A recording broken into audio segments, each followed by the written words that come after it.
नमस्कार। मैं संजीव कुमार।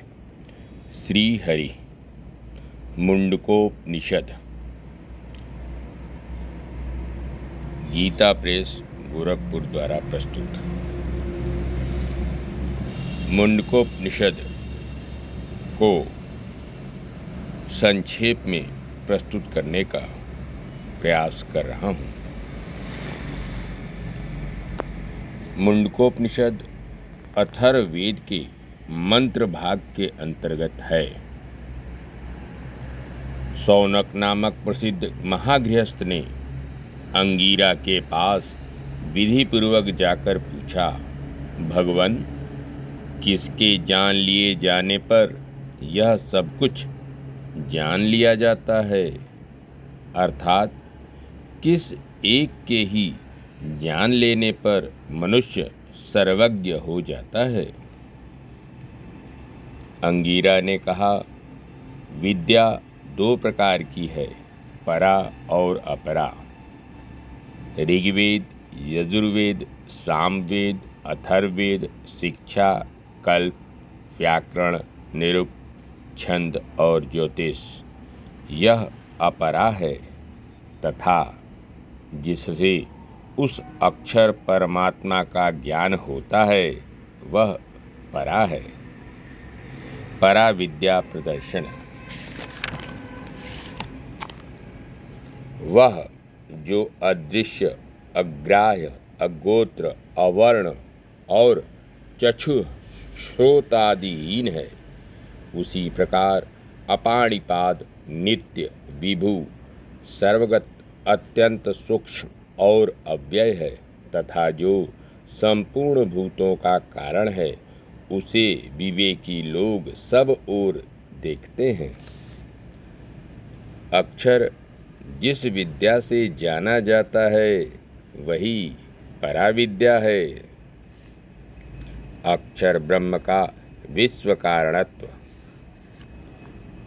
जिस प्रकार मकड़ी जाले को बनाती और निकल जाती है, जैसे पृथ्वी में औषधियाँ उत्पन्न होती हैं और जैसे सजीव पुरुष से केश एवं लोम उत्पन्न होते हैं, उसी प्रकार उस अक्षर से यह विश्व प्रकट होता है। सृष्टि क्रम, ज्ञान रूप तप के द्वारा ब्रह्म कुछ उपचय अर्थात स्थूलता को प्राप्त हो जाता है। उसी से अन्न उत्पन्न होता है। फिर उनसे क्रमशः प्राण, मन, सत्य, लोक, कर्म और कर्म से अमृत संज्ञक कर्म फल उत्पन्न होता है। उपसंहार, जो सबको जानने वाला और सबका विशेषण, सबका विशेषज्ञ है तथा जिसका ज्ञानमय तप है, उस अक्षर ब्रह्म से ही यह ब्रह्म हिरण्यगर्भ, नाना रूप और अन्न उत्पन्न होता है।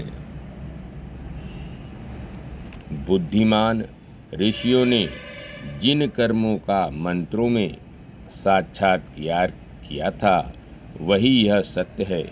त्रेता युग में उन कर्मों का अनेक प्रकार का विस्तार हुआ।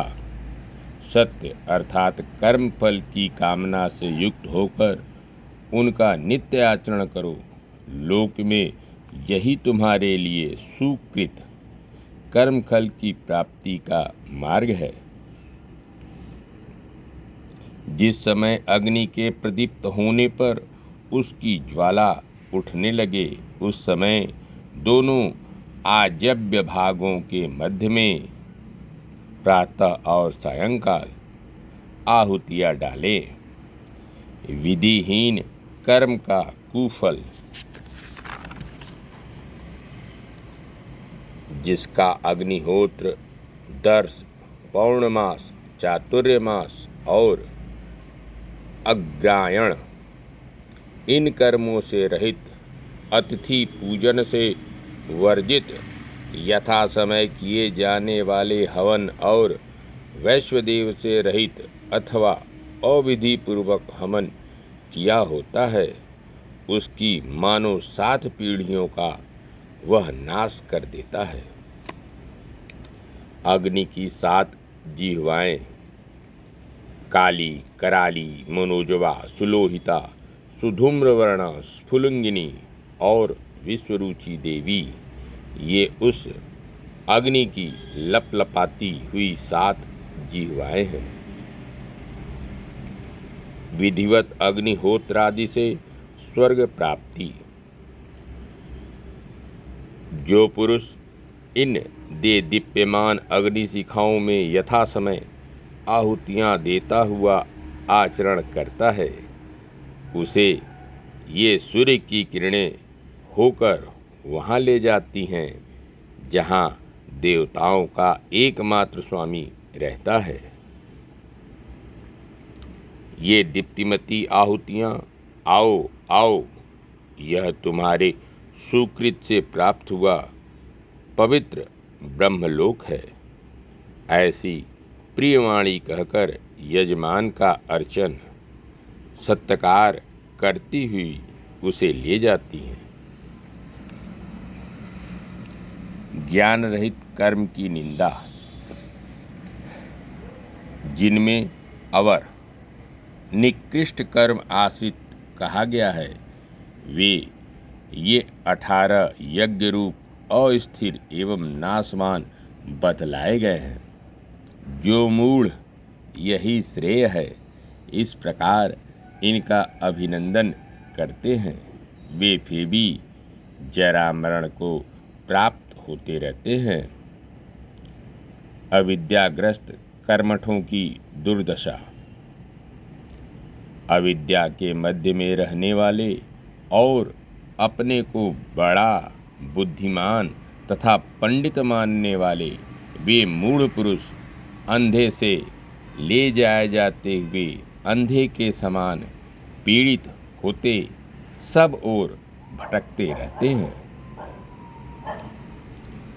बहुधा अविद्या में ही रहने वाले वे मूर्ख लोग हम कृतार्थ हो गए हैं इस प्रकार अभिमान किया करते हैं, क्योंकि कर्मठ लोगों को कर्म फल विषयक राग के कारण तत्व ज्ञान नहीं होता, इसलिए वे दुखार्त होकर अर्थात कर्म फल क्षीण होने पर स्वर्ग से च्युत हो जाते हैं।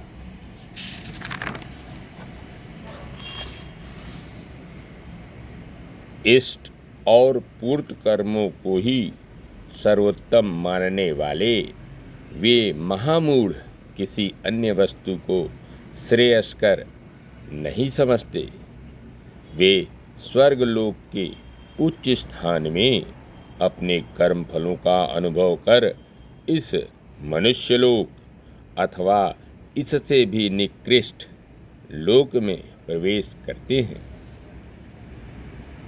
किंतु जो शांत और विद्वान लोग वन में रहकर भिक्षावृत्ति का आचरण करते हुए तप और श्रद्धा का सेवन करते हैं वे पाप रहित होकर सूर्य द्वारा वहाँ जाते हैं जहाँ वह अमृत और आत्मस्वरूप पुरुष रहता है। ऐच्छिक और पारलौकिक भोगों की आसारता देखने वाले पुरुष के लिए संन्यास और गुरुपद सदन का विधान। कर्म द्वारा प्राप्त हुए लोकों की परीक्षा कर ब्राह्मण निर्वेद को प्राप्त हो जाए अकृत नहीं है और कृत से अर्थात नित्य पदार्थ से हमें प्रयोजन क्या है। अतः उस नित्य वस्तु का साक्षात ज्ञान प्राप्त करने के लिए तो हाथ में समीधा लेकर क्षोत्रिय और ब्रह्मनिष्ठ गुरु के ही पास जाना चाहिए। गुरु के लिए उपदेश प्रदान करने की विधि। वह विद्वान गुरु अपने समीप आए हुए उस पूर्णतया शांत चित्त अर्थात निर्वेद एवं जितेंद्रिय शिष्य को उस ब्रह्म विद्या का तत्वतः उपदेश करे, जिससे उस सत्य और अक्षर पुरुष का ज्ञान होता है। धन्यवाद। नमस्कार। शेष अगले अंक में।